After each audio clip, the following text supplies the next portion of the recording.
actually, I was doing my research, waiting for my wife's surgery, and I had checked out 5 hotels, motels. I knew I would stay at least one night.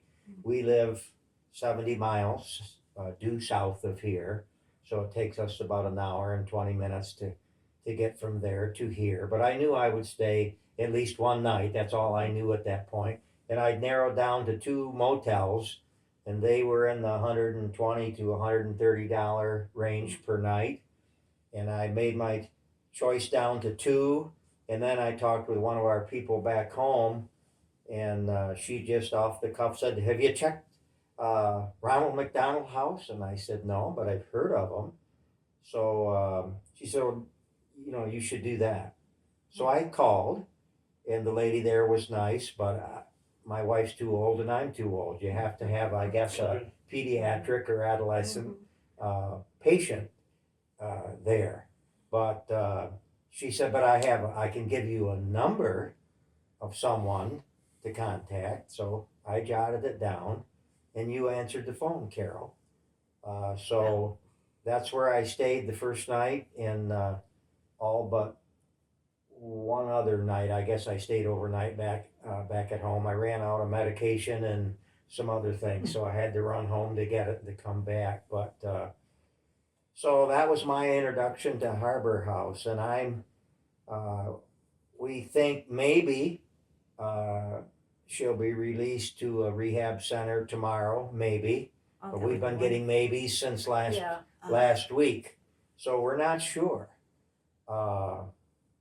But as Sheila said, this was a godsend for us. I mean, what she said is really true. I mean, it's about 300 yards from the door here to where I go in at Golisano doors. And I can look right through the window right now and see the higher buildings over the top of the residential area here, and that's the hospital.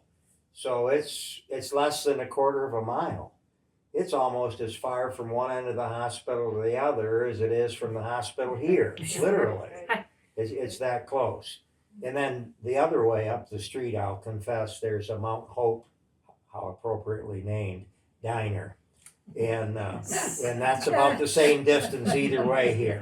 You can go to the hospital, or you can go to Mount Hope Diner, and that's my kind of food up there, I guess. So that's just a benefit. But what I found here was I got a tour, and we're sitting in the living room. There's a kitchen just through the door behind the camera.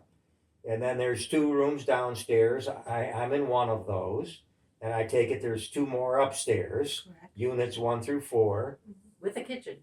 Up there? Mm-hmm. And, okay, boy, I wasn't tempted to steal anything because I didn't even know there was anything up there. I haven't been up the stairs. What I need is right here. And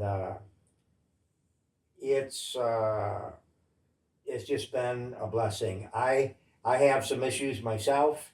I am at this point about 20 months into am I doing my time frames right? I've got a stage 4 brain tumor, glioblastoma, which is a nasty one. Generally speaking, it has about a 2-year life expectancy, and in July I'll come to the end of that time frame. And I also, since then, was diagnosed with Parkinson's, so I have some other issues to deal with.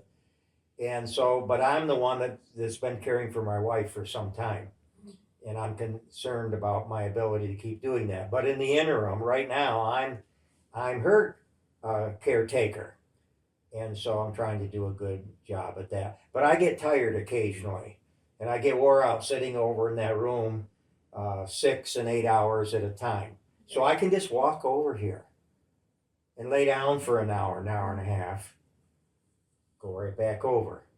And it could hardly be better for that. This is a quiet neighborhood right here. I go past the squirrel tracks in the snow every morning. The watch rabbit. And it's just quiet here. It's nice here. I've only met one other man you introduced me to, and I don't think it was him. Wasn't there another man that was here one night